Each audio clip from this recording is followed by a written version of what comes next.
So I am in my third year now of farming, guys. I've been farming since 2022, and now this is my third year of farming. So I've seen quite a lot in farming, and I've learned a lot. And I've walked what I'm going to talk about. I've done it, and I am still doing it. So yeah, stick around if you want to know how to be successful in farming. Number one, I'm going to talk about things that you should do before you start your farming business. And then number two, I'm going to talk about things that you should avoid when you've started or when you've just started. And then number three, I'm going to talk about my experience. Yeah, that's what I'm going to talk about, guys. So if you're interested in farming, stick around, guys. Yes. So yeah, let's get into it. Most of farming businesses fail because of lack of planning, and you don't want to do that. That's why it is very important for you that you sit down and make a plan. Plan your things. Draft a plan, a business plan in your area that you want to focus in the kind of farming that you want to focus on. And if you do not know how to do that, there are some experts who can assist you in making a business plan so that you can make informed decisions that will help you to be successful in your farming business, which is very, very important. So planning is the key. Take some time to sit and plan and be on the ground. I assume that you have identified the area that you want to focus on in farming. You have identified everything that you want to do in farming. So yeah, who's going to buy my products and where am I going to sell my products? Try by all means, guys, to make sure that you understand your area that you want to focus on. Let's say, for example, you want to focus in chicken farming. Make sure that you have done your research. Do your due diligence, guys. It is very important. What works for someone may not work for you, and vice versa. So it's better that you do your own research yourself and then prepare yourself mentally and physically, before you venture into it. Be on the ground, guys, and do your research about the market, about that particular product, about the price of the feed, about the buyers, people who buy or your products, these eggs, the potential buyers. Be on the ground and do your own research than just to phone someone on the phone and then ask the other people to do that for you. So make sure that you are there yourself. If you can't, if you do not have the opportunity to be on the ground, my piece of advice to you is that try by all means to wait. Right? Wait until you can be on the ground yourself before you do anything. That's number one. Number two, I know there are so many people here on YouTube who talk about all the positive things about a certain type of farming. They show a lot of positive things, a lot of good things about farming. And then it's quite easy for you who wants to start to buy all those things and then feel like, well, I can also do that. And then you feel like, well, I've saved like 100,000 or maybe 10,000, and then I can just say put all my money into that area, and then start making money. Do not do that, guys. That to take all the money that you have saved and then inject it into a project. Do not do that.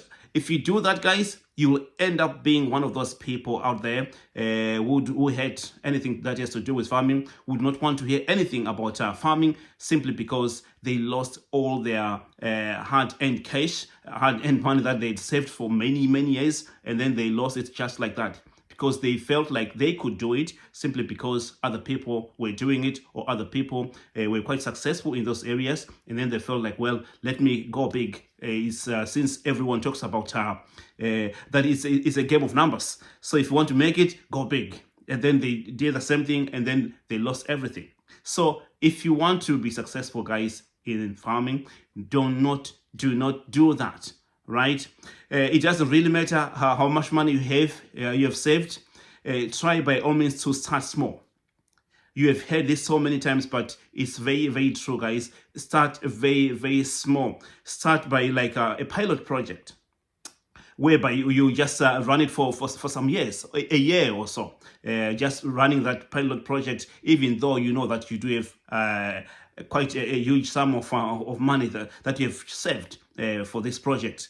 but because you want to be 100% certain. You want to know all the problems that are around that area, all the things that can go wrong, all the things that can you go right, that you can improve, that you can make better within that area before you start like pumping in money into it, right? So and then my next point is I'm going to talk about my own experience, guys, and what I've been doing. To those of you guys who have not seen me before, guys, I do focus on mixed farming in Zimbabwe, and this year will be my 3rd year of doing my mixed farming in Zimbabwe. So I've seen quite a lot of things. I've lost a lot of things, like the money. I've lost the animals. I've lost the birds. I've lost, but I've been. That was like for me. That was a way of learning. We learn from mistakes. And then I was also prepared for that, because I know that when you start a business, you can't just expect everything to run smoothly just because you've started. There are always some difficult things when in whatever business that you want to run. So I started very small, guys. I will give an example of the chickens. I started with 300 chickens, and I did not start with day-old chicks. Why? Because we did not have enough experience. I did not have enough experience. Well, I had theory, I had like the theory about how to raise chickens. So I just felt like, well, since we do not have enough experience, let's start with point of lay, right? And then we started with point of lay. And then I also educated myself in that area. Even my guys that will take care of those, who have been taking care of my birds, my chickens, I also send them to some courses so that everyone knows what they're doing. But it's very important that for you as the owner of the project, for you as the one who's in charge of the project, that you know much more than the people that work for you. It's very important, and it's also very important to have the people with the knowledge in that area that you're focusing on. All right. So yeah, I started with that with 300 beds, and then after some time we increased a bit, and then after some time we increased a bit, and it's now I'm in my 3rd year now doing this. That's when I feel like, well, I kind of have a good picture of how things can work in this business, right? And now I am going back this year. And that's when I am planning to go big, when I'm there myself. Because I go to Zimbabwe twice a year, and sometimes once a year, but I try by almost to go twice a year. So I am there a lot, and I am my hands on when I'm there. I'm there taking care of the chickens. I'm there on the market. I'm there just trying to know everything about it. Right, and even when I'm not there, I'm also I also keep on educating myself in those areas that I am focusing on, guys. So I can even tell when my guys phone me and tell me that there is a problem with this and that. So in most cases, I know the reason why, and I always always tell them what to do, and it has been working. So yeah, that's my experience, guys. So if you want to be successful in farming business, guys, try to implement the things that I've told you, guys. You will be likely to succeed than to fail. So do not put all your money into a project just like that.